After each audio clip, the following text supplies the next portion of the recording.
James Mathers, sound supervisor for Kenneth Branagh's Belfast. Julian Slater, re-recording mixer and supervising sound editor for Edgar Wright's Last Night in Soho. Tara Webb, sound effects editor, re-recording mixer for Jane Campion's The Power of the Dog. Erik Aadahl and Ethan Vanderin, supervising sound editors for John Krasinski's A Quiet Place Part 2. Tony Lamberti, re-recording mixer and sound designer for Spider-Man No Way Home from director John Watts. And Paul Su, re-recording mixer and supervising sound editor for Lin-Manuel Miranda's Tick, Tick, Boom. Thank you all so much for doing this. I guess, what are you're all, I love talking to you about these films, and I think your work, and I think for people who's watched those films, the sound kind of, you could hear it for yourselves. So I guess for you all, what is something you love about this job and like doing doing your job? I mean, like what excites you about it, and kind of like even now having done, many films and obviously these acclaimed films as well, it still gets you, super enthused for it and excited about it. James, I'll start with you, and we could go around. Well, I love the collaboration. I love this, listening to the different way people talk about their passion for their craft, and everybody has a different appreciation of, whether it's an appreciation of the audience's take on something or how they have created it for the audience. But more than anything, it's a language. If anybody was listening to this conversation who doesn't know what we do, they're going to be like, what the hell are these guys talking about? But the thread that runs through everybody's piece that I love is we're telling stories. We're telling stories in a certain way that helps a bigger process. We're part of a bigger machine. And that collaboration, I've hugely missed the collaboration over the last couple of years, but it's feeling like it's coming back. It feels like we're getting together again a bit more. Stages are filling out again as we go into mix. It's lovely hearing how everybody's tweaked their narrative and their way of applying their personality to their profession. Mm-hmm. Julian, how about you? Well, I'd echo what James has said, and also it's the variety of the movies that one gets to work on. There's nothing. I'm very aware that I get to work on a variety of different things, whether it's the Sorkin stuff or the Edgar Wright stuff or the Jumanji. Every movie is different. Every director is different. How director A says something should sound is invariably different to how director B should sound. And so I just love it. I feel I've just had a reasonably big birthday. I'm going to tell you what the number is. And I feel like I'm so happy that I have a job, if that's what it is, or a career that I love, that I look forward to going into work each day and working with people who are brilliant, people who are amazing, people who show me things that, tricks and things that I didn't know. And to be this far in one's lifelong timeline and still be excited about the thing that takes up the vast majority of what you'll do is it's great. I feel blessed about it, to be honest. Yeah, I'm just going to echo James and Julian. I love the collaboration. I love working with other sound creatives, and especially when they have a different perspective on things, like, they might come and listen to something and then give me some feedback that I would never have thought of, which then just lifts it even more and brings more to the film, and vice versa. They might get me to have a listen, and I'll bring a different perspective. So I really love that, and I love the variety as well. Like, yeah, it doesn't really feel like a job. Like, you just get to come into work and play around and tell stories, and it's fun. Yeah, for sure. Erik and Ethan, how about you guys?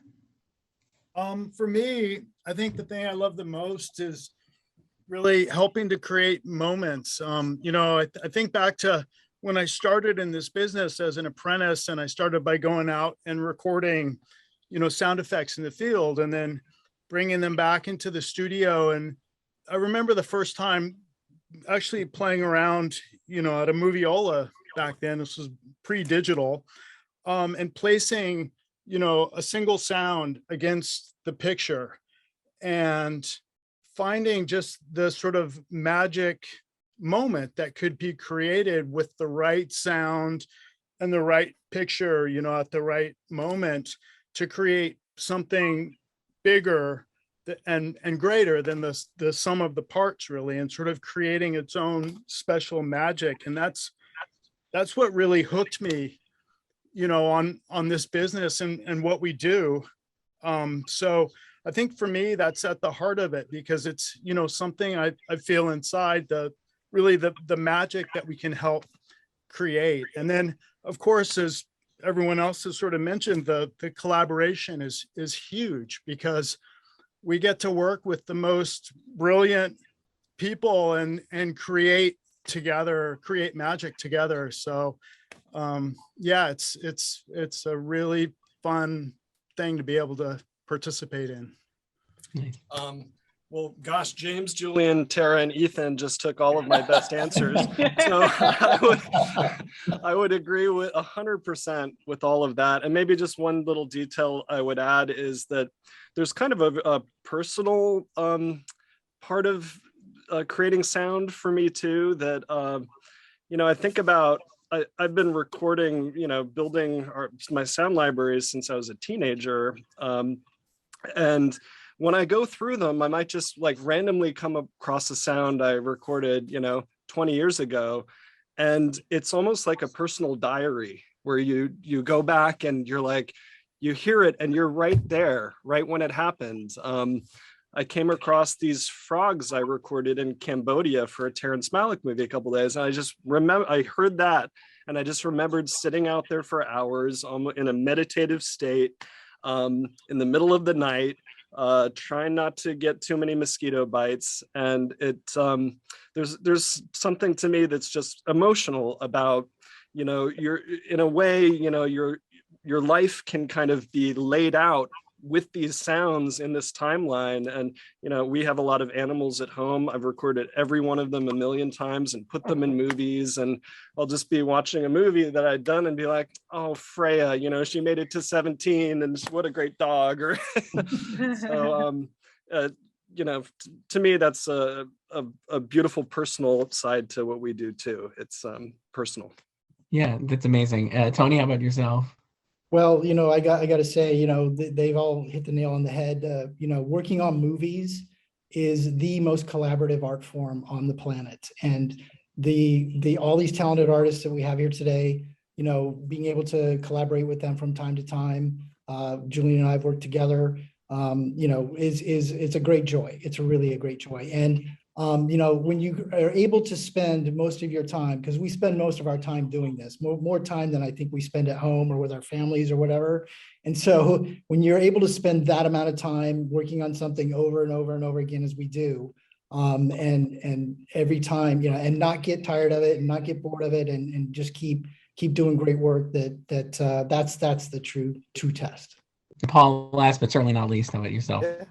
Well, I was going to say, first off, I agree with everything everyone has said clearly, and could have taken any one of those. I think, you know, the love for it, I think, is something that we're all blessed to be able to do something that we love that much, as people have said. Like the fact that you get paid to do it's pretty incredible. But for me, the specific aspect of the collaboration that isn't talked about much is how intimate the process is with the director specifically, you know, on most films, right? And that is something that you can't really, it's really hard to explain how intense and intimate that can be, because they know the project so well, and they've trusted you to take it to another place, and the feeling of them experiencing their own thing in a way that they hadn't imagined is, I don't know how to explain it to someone who hasn't experienced it before. It's pretty incredible.